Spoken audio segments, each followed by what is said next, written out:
Hi friends, எல்லாருக்கும் வணக்கம். இன்றைக்கி நம்ம பார்க்கக்கூடிய வீடியோ 6th ஸ்டாண்டர்டில் செகண்ட் லெசனில் இருக்கக்கூடிய ப்ரோஸ் செக்ஷன் 1 தான் பார்க்க போகிறோம். ஆல்ரெடி போம் சப்ளிமெண்ட்ரி ரீடர் ரெண்டுமே அப்லோட் பண்ணியாச்சு. பார்க்காதவங்க பார்த்துட்டு வந்துருங்க. ப்ரோஸ் அண்ட் போம் ரொம்ப ஈஸி கண்டென்ட் தான். வித்தின் 10 minutesல you will able to finish that portions. ரொம்ப ஈஸியாக தான் இருக்கும். சரி, இந்த வீடியோக்குள்ளே போகலாம். இந்த லெசன் பார்த்தீங்க அப்படின்னா when the trees walked, அதாவது இதுவும் ட்ரீயை பற்றி தான். நான் ஏற்கனவே சொன்னேன்ல, நம்ம 6th ஸ்டாண்டர்டை பொறுத்த மட்டுக்கும் ஒவ்வொரு லெசனும் ஒவ்வொரு தீமில் இருக்கும். ஒரு ப்ரோஸ், ஒரு போம், ஒரு சப்ளிமெண்ட் ரீடர் எல்லாமே காமனாக ஒரு திங்கை வந்து டிபெண்ட் பண்ணி இருக்கும். ஃபஸ்ட்டு லெசனில் பார்த்தது வந்து டர்ட்டில்ஸ், அந்த டர்ட்டில்ஸ் ரிலேட்டடான திங்ஸ் இருக்கும். இதில் வந்து ஃபுல்லாகவே ட்ரீஸ். சப்ளிமெண்ட் ரீடர் பார்த்தீங்கன்னா அதுவும் ட்ரீஸ் ரிலேட்டடாக இருக்கும். ப்ரோஸ், போம் எல்லாமே வந்து ட்ரீஸ் ரிலேட்டடாக தான் இருக்கும். சரியா? ஆக்சுவலாக இதுலேயும் 3 செக்ஷன் இருக்குது. இந்த 3 செக்ஷனையும் நான் என்ன பண்ண போகிறேன்னா பிரித்து தான் கொடுக்க போகிறேன். ஏன்னா இன்ஃபர்மேட்டிவாக கொஞ்சம் விஷயங்கள் நிறையா இருக்கிறதுனால நம்ம எல்லாத்தையுமே ரீட் பண்ணணும். ஆல்ரெடி நான் சொன்ன மாதிரி நீங்கள் ப்ரோஸ் கண்டென்ட்டை பொறுத்த மட்டுக்கும் each and every thing you should read and understand the meaning. Then only it will be very easy for you. நம்ம வந்து எல்லாத்தையுமே அண்டர்லைன் பண்ணி படிச்சுக்கிறது தான் நம்ம வந்து 30 out of 30 வாங்குறதுக்கு வழி. சம்டைம்ஸ் எதுக்கு 30 out of 30 கூட யோசிக்கலாம். ஆக்சுவலாக நம்ம கம்பேரட்டிவ்லி அதர் சப்ஜெக்ட்ஸை தாண்டி இங்கிலீஷ் மட்டும் நம்மளால் ஈஸியாக வாங்க முடியும். ஏன் அப்படி ஸ்ட்ராங்காக சொல்கிறேன் அப்படின்னா, நீங்கள் புக்கில் இருக்கிற கண்டென்ட்டை தெளிவாக படிச்சிங்கன்னா கண்டிப்பாக வாங்க முடியும். தமிழில் கூட வந்து நிறைய குழப்பங்கள் வர்றதுக்கு வாய்ப்பு இருக்குது. ஃபார் எக்ஸாம்பிள் வந்து 11 கீழ்கணக்கு நூல், 11 மேல் கணக்கு நூல், அந்த மாதிரி கன்ஃபியூஸ் ஆகுறதுக்கு நிறைய இது இருக்குது, பாசிபிலிட்டிஸ் இருக்குது. பட் இங்கிலீஷை பொறுத்த மட்டும் நம்ம ஒன்ஸ் படிச்சுட்டோம், ஒன்ஸ் கிராமர் அண்டர்ஸ்டாண்ட் ஆயிடுச்சுன்னா ஈஸியாக நம்மளால் வந்து எந்தவித கன்ஃபியூஷனும் இல்லாமல் மார்க் வாங்க முடியும். அதுக்காக தான் சொல்கிறேன். சரியா? இன்னைக்கு நம்ம பார்க்கக்கூடியது வந்து வென் த ட்ரீஸ் வாக்டு அப்படிங்கிறது மரங்கள் நடந்த பொழுதுன்னு தான் அர்த்தம் வரும். இது வந்து ஒரு பையன் அவனுடைய தாத்தா பற்றின ஸ்டோரி மாதிரி வரும். ரொம்ப இன்ட்ரெஸ்டிங்கான ஸ்டோரி. இதில் ஃபஸ்ட்டு செக்ஷன் 1 பார்க்கலாம். பாருங்க, லைன் பை லைனாகவே ரீட் பண்ணுறேன், நீங்களும் ரீட் பண்ணுங்க. சரியா? Please read with me. One morning, while I was sitting beside grandfather on the veranda steps, I noticed the tendril of a creeping vine trailing nearby. As we sat, there is in the soft sunshine of a north winter. அதாவது என்னன்னாப்பா, இது வந்து ஒரு பையன் வந்து சொல்கிற மாதிரி இருக்கும். பார்த்தீங்கன்னா அவன் வந்து அவங்களோட தாத்தாவோட வந்து வராண்டாவில் உட்காந்துருப்பான். அப்போ வந்து I noticed the tendril of a creeping vine trailing nearby. அப்போ வந்து அவனுக்கு அங்கே என்ன நடக்கும் அப்படின்னா, ஒரு கொடி வந்து சுற்றி படர்ந்து வரும். சரியா? அந்த பிக்சரில் பார்த்தீங்கன்னா தெரியும். அந்த பிக்சரில் பார்த்தீங்கன்னா ஒரு கொடி சுற்றி படர்ந்து வருது இல்லையா? ஒரு சுற்றி கொடி வந்து படர்ந்து வந்து அவங்க தாத்தா பக்கத்தில் வர்ற மாதிரி அவனுக்கு தோணும். சரியா? நியர்பை. ஆஸ் வி சாட், அதாவது இதில் tendril of a creep vine அப்படிங்கிறது என்ன அப்படின்னா, கொடி சுற்றி படர்ந்து வர்றதான். தென்றல் அப்படிங்கிறது என்னது அப்படின்னா கொடி வகையே சார்ந்தது தான். நம்ம சயின்ஸ் டேர்மில் வந்து கொடி அப்படின்னா என்ன சொல்லுவோம்னா டென்ட்ரல் தானே சொல்லுவோம். So tendril of a creeping vine trailing nearby. As we sat, there is in the soft sunshine of a north winter. அது வந்து எங்கே உள்ளது அப்படின்னா நார்த் இந்தியனுடைய நார்த் சைடில் இருக்கக்கூடிய வின்டர் சீசன் மாதிரி. I saw the tendril moving slowly towards grandfather. நான் அந்த பையனை சொல்கிறேன், நான் பார்த்தேன் அந்த டென்ட்ரில் அந்த கொடி வந்து கொஞ்சம் கொஞ்சமாக தாத்தா பக்கத்தில் நெருங்கி வர்ற மாதிரி பார்த்தேன். 20 minutes later it had crossed the step and was touching his feet. 20 நிமிஷம் கழிச்சு நான் பார்க்குறேன், அது வந்து எங்கள் தாத்தாவுடைய ஃபீட்டை வந்து எங்கள் தாத்தாவுடைய பாதத்தை வந்து டச் பண்ணுது அப்படின்னு சொல்கிறான். சரியா? See, there is probably scientific explanation of the plant's behavior, something to do with light and warmth perception. அதாவது வந்து இந்த இப்படி செடி படர்ந்து வர்றது வந்து மேபி ஏதாவது ஒரு சயின்டிஃபிக் எக்ஸ்பிளனேஷனாக இருக்கலாம். But I like to think it moved across the steps simply because it wanted to near the grandfather. அதாவது ஒரு கொடி படர்ந்து வர்றதுங்கிறது ஒரு நார்மலான சயின்டிஃபிக்கில் நடக்கக்கூடிய ஒரு விஷயம். பட் எனக்கு என்ன தோணுதுன்னா, அந்த செடி வந்து எங்கள் தாத்தா கிட்ட வரணும்னு ட்ரை பண்ணுது, அதனால தான் வருது அப்படின்னு நான் யோசித்தேன் அப்படின்னு சொல்கிறான். சரியா? One always felt like drawing close to him. Sometimes when I sat beneath a tree, I would feel rather lonely. But as soon as grandfather joined me, the garden became a happy place. Grandfather had served many years in the Indian Forest Service and it was natural that he should know the trees and like them.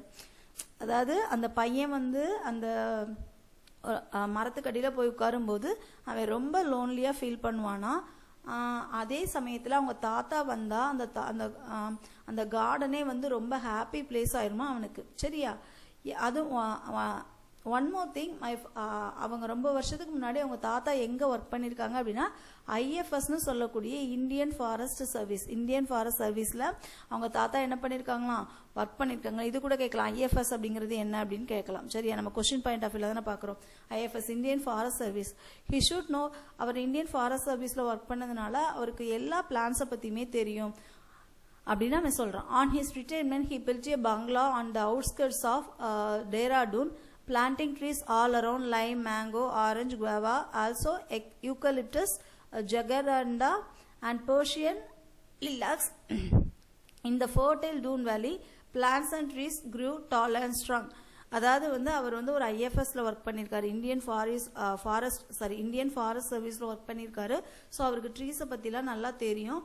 One more thing, அவருடைய ரிட்டைர்மெண்ட்டில் அவர் என்ன பண்ணுறாரு, ஒரு பெரிய பங்களா கட்டுறாராம். அந்த பங்களாவில் வந்து அவர் என்ன பண்ணுறாரு, டேராடூன் அவுட்டரில் கட்டுறாரு. அதில் வந்து நிறைய ட்ரீஸ் வந்து பிளான் பண்ணியிருக்காரு. என்னன்னா lime, mango, orange, guava, eucalyptus, ஜெகர்கண்டா எல்லாமே. சரியா?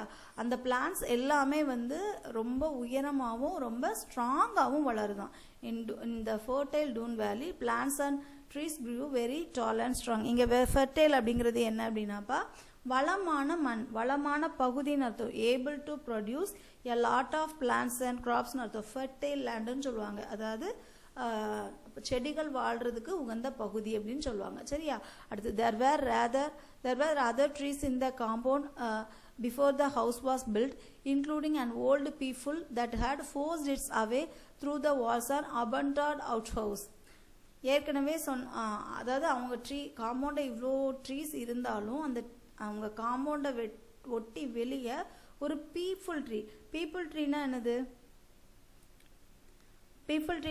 அரச மரம். நான் ஏற்கனவே ட்ரீஸ் போம்ல சொல்லியிருந்தேன் இல்லையா, அந்த அரச மரம் வந்து என்ன பண்ணுதான், அவங்க வாழை ஒட்டி ஒரு வாழை சுவத்தை ஒட்டி ரொம்ப ஸ்ட்ராங்கா வளருதான். அபென்டாட் அவுட் ஹவுஸ். அபென்டாட் அப்படின்னா என்னப்பா, அபென்டாட் அப்படிங்கிறது லெஃப்ட் வித்தவுட் கேர், கைவிடப்பட்டன்னு வச்சுக்கோங்களேன், கைவிடப்பட்டன்னு சொல்லுவாங்க. Abandoned out house knocking the bricks down with its vigorous growth. அதாவது அது என்ன பண்ணுதான், அந்த பிரிக்ஸ் எல்லாம் உடைச்சிட்டு விகரஸ் growth. விகரஸ் அப்படிங்கிறது என்னன்னாமா வெரி ஹெல்த் அண்ட் ஸ்ட்ராங், ரொம்ப ஹெல்த்தியாகவும் அதே சமயத்தில் ரொம்ப ஸ்ட்ராங்காகவும் வளருதான். சரியா? Peepul trees are great show offs. Even when there is no breeze, they are broad-chested, slim-waisted. Leaves will spin like tops, determined to attract your attention and invite you into the shade. அதாவது என்ன அப்படின்னா, இந்த மரங்கள் வந்து என்ன பண்ணுமா, நல்ல show of பண்ணுமா. இப்போ அந்த இடத்துல காத்தே இல்லை அப்படின்னா அது என்ன பண்ணுமா, காத்தே இல்லாத டைம்ல கூட அதோட லீவ்ஸ் எல்லாம் வந்து கீழே விழுந்து அது வந்து சுருண்டு வந்து நம்மளை வந்து அட்ராக்ட் பண்ணுமா, அந்த மரத்துக்கு கீழே நம்மளை வர சொல்ற மாதிரி. சரியா? Grandmother had wanted to peepul tree cut down by cut down, but grandfather had said, let it be, we can always build another house. அப்போ கிராண்ட்மா என்ன சொல்லுவாங்கன்னா, இது வந்து நம்ம சுவத்தை ஒட்டிலாம் வளர்ந்துட்டு இருக்குது, இந்த சுவத்தை வந்து இது வம்பாக்கிறோம். அதனால எல்லார் வீட்லையும் காமனாக சொல்லுவாங்கல்ல, ஒரு நாய்க்குட்டி நம்ம எடுத்துட்டு இருந்தாலே வீட்டில் உள்ள பெரியவங்க என்ன பண்ணுவாங்க, அக்செப்ட் பண்ண மாட்டாங்க. ஒரு செடி, அதுவும் செடி வந்து அந்த நம்ம சுவத்தெல்லாம் இடிச்சிட்டு வளர்ந்தனோன்னா அவனோட கிராண்ட்மா என்ன சொல்றாங்கன்னா, வேணாம் இதை வந்து நம்ம கட் பண்ணிடலாம் அப்படின்னு சொல்றாங்க. அப்போ கிராண்ட்ஃபாதர் சொல்றாரு, ஒன்றும் ப்ராப்ளம் இல்லை, நம்ம அந்த மரத்தை வெட்டக்கூடாது, நம்ம என்ன பண்ணலாம், இன்னொரு அவுட் ஹவுஸ் கூட கெட்டிக்கலாம் அப்படின்னு சொல்றாரு. அவ்வளோ நல்லவர்.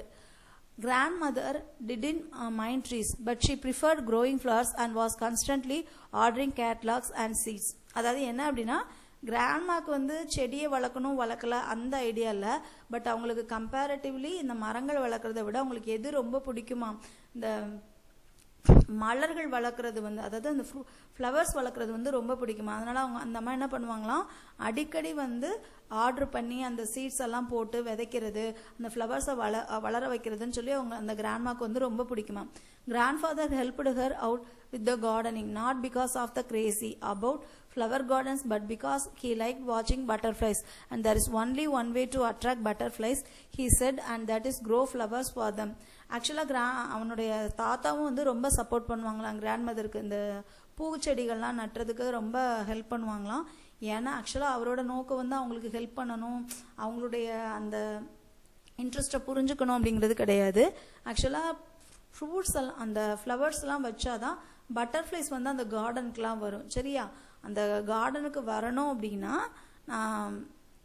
ஏன்னா அந்த ஃப்ரூட்ஸ் அந்த ஃப்ளவர்ஸ் எல்லாம் வச்சாதான் வரும். ஸோ அதுக்காக வந்து அந்த கிராண்ட் ஃபாதர் வந்து என்ன பண்ணுவாரா, ரொம்ப சப்போர்ட் பண்ணுவாராம். சரியா, இந்த ஸ்டோரி இவ்வளோதான்ப்பா. அந்த ஸ்டோரியில் பார்த்தீங்கன்னா இதுவும் ஒரு ஸ்டோரி ரிலேட்டட் தான்.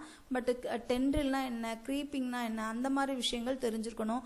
ஐஎஃப்எஸ்னா என்னன்னு தெரிஞ்சிருக்கணும். அவங்க என்னென்ன ட்ரீஸ் எல்லாம் சீட் பண்ணாங்க, ஃபர்டைல் பண்ணாங்க அப்படின்னு தெரிஞ்சுக்கணும். ரெண்டாவது மீனிங்ஸ் தெரிஞ்சுக்கணும். அடுத்து ரொம்ப ரொம்ப இம்பார்ட்டன்ட் பகுதி டூ யூ நோ பகுதி பாருங்க. India has more than 70,000 species of flowering plants. Tamil Nadu with more than 5,000 species. Nearly 1/3 of the total flora of India probably has the highest diversity in India. அதாவது மொத்தம் வந்து 17,000 வகையான species of flowering plants, 17,000 kinds வந்து இந்தியாவில் இருக்கு. சரியா, அந்த 17,000ல் 5,000 வந்து எங்கே தான் இருக்கா, நம்மளுடைய மாநிலமான தமிழ்நாட்டில் தான் இருக்கான். அதை எப்படி சொல்லுவாங்கன்னா 1/3 சொல்லுவாங்க. டோட்டலில் நம்ம 1% வந்து நம்மக்கிட்ட தான் இருக்குது. இதை கூட கேட்கலாம், எவ்வளோ ஃப்ளவர்ஸ் வந்து நம்மக்கிட்ட இருக்குது, எவ்வளோ ஸ்பீசிஸ் ஆஃப் ஃப்ளவர்ஸ் இருக்குது, எவ்வளோ குரூப் ஆஃப் பிளான்ஸ் வந்து நம்மக்கிட்ட இருக்குன்னா டோட்டல் 17,000.